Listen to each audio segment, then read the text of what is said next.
साथियों, बहुत सारे शहरों में, बहुत सारे देशों में कभी बिजनेसमैन, कभी एंटरप्रेन्योर्स, कभी ड्रीमर्स, प्रोफेशनल्स, इन लोगों के साथ मुझे प्रोग्राम करने का मौका मिलता है। एक मेरा वीआईपी नाम का प्रोग्राम होता है जिसमें लोग 2 दिन तक मेरे साथ रहते हैं।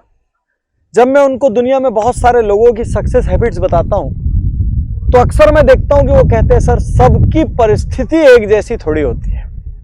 आज यहां मैं इस बहते हुए पानी के सामने से बैठा हूं तो मुझे बारिश का एक उदाहरण ध्यान में आता है। साथियों, बारिश होती है तो कभी वो पूछती है कि मैं कहां गिरूं। वो तो बस आकाश से हो जाती है। वो घर की छत पे गिरती है, वो सड़क पे गिरती है, वो आपकी कार पे गिरती है, वो एक मैदान में गिरती है, वो एक ऐसे खेत में गिरती है जिस खेत को जोता नहीं गया है, और वो एक ऐसे खेत पर गिरती है जिस खेत को पूरा जोत के सींच के तैयार किया गया हो, गुड़ाई करके जुताई करके तैयार किया गया हो। मैं आपसे पूछना चाहता हूं कि आखिर फसल कहां पर उगती है? कभी आपने सुना है कि किसी घर की छत पे बारिश गिरी और फसल उग गई? किसी कार की छत पे बारिश गिरी और फसल उग गई? किसी प्लेन मैदान में बारिश गिरी और खेत लहला उठा? या किसी बंजर खेत जिसको तैयार नहीं किया गया उसमें बारिश गिरी और फसल हो गई? साथियों, फसल खाली वही होती है जिस खेत को बारिश को पाने के लिए तैयार किया जाता है। यदि खेत तैयार नहीं होगा और वहां पे बारिश गिर जाएगी, वो जगह दलदल में बदल जाएगी। तो याद रखिए, फसल सिर्फ वहां उगती है जिस खेत की जुताई की गई हो, गुड़ाई की गई हो, जिस खेत में बीज डाले गए हो, तब जाके वो खेत फसल को उगाने के योग्य बनता है। यदि सिर्फ बारिश की इतनी हैसियत होती कि वो फसल उगा देती तो साथियों अपने सिर पे फसल उग जाती जहां बारिश गिरती है। सिर्फ बारिश की इतनी औकात नहीं है, उस बारिश को पाने वाले की हैसियत क्या है। आज मैं यहां से अपने क्रांतिकारी विचार आपसे बांट रहा हूं। क्या आपको लगता है कि हर सैटरडे को मेरे मोबाइल ऐप उज्जवल पाटनी पर लाखों लोगों तक ये विचार पहुंचते हैं? व्हाट्सएप से करोड़ों लोगों तक ये विचार पहुंचते हैं? क्या सबका जीवन बदलता होगा? नहीं। क्या आधों का जीवन बदलता होगा? नहीं। मुझे ये कहने में कोई अफसोस नहीं है। क्या 25% का जीवन बदलता होगा? नहीं।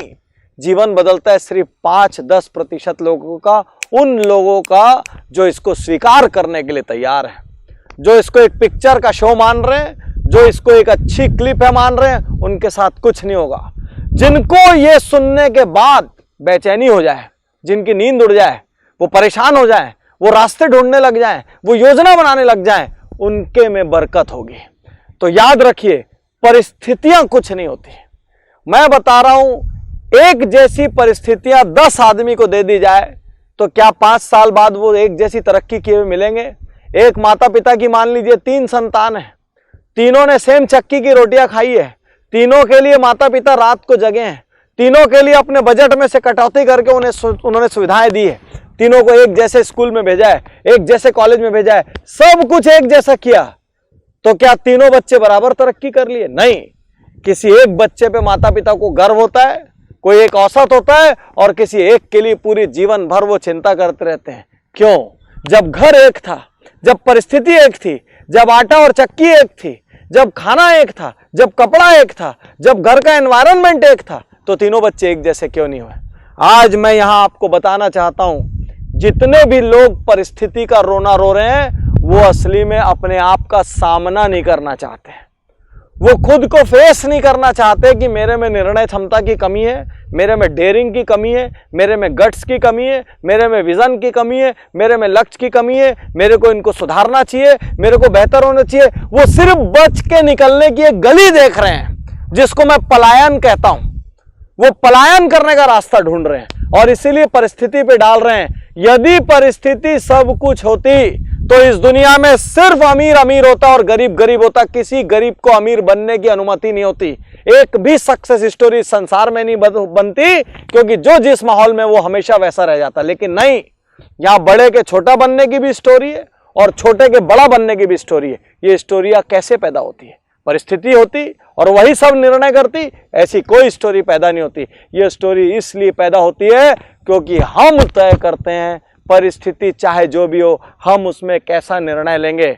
4 लोगों को ताश की पत्तियां बंटती है, एक साथ वो ताश खेलते हैं, वो ये नहीं चुन सकते कि कौन सी पत्ती उनके पास आएगी, लेकिन वो ये चुन सकते हैं कि जो पत्ती मेरे पास आएगी उससे मैं बेस्ट खेल कैसे खेल सकता हूं। मैं आज आपको यहां कहना चाहता हूं, यदि जीवन में बड़ा बनना है, यदि कोई भी सपना है, चाहे सामाजिक सपना हो, आर्थिक सपना हो, पारिवारिक सपना हो, राजनीतिक सपना हो, कोई भी सपना हो, सबसे पहली चीज जिसको डाइवर्स देना होगा वो है परिस्थितियों का रोना रोने की आदत।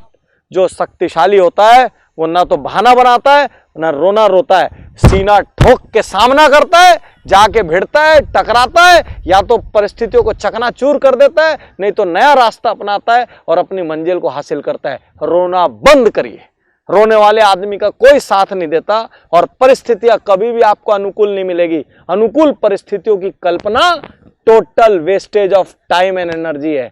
आज अभी यहां निर्णय लीजिए और सिर्फ एक चीज याद रखिए, चीजें वही बड़ी होगी जिन पे काम किया जाएगा।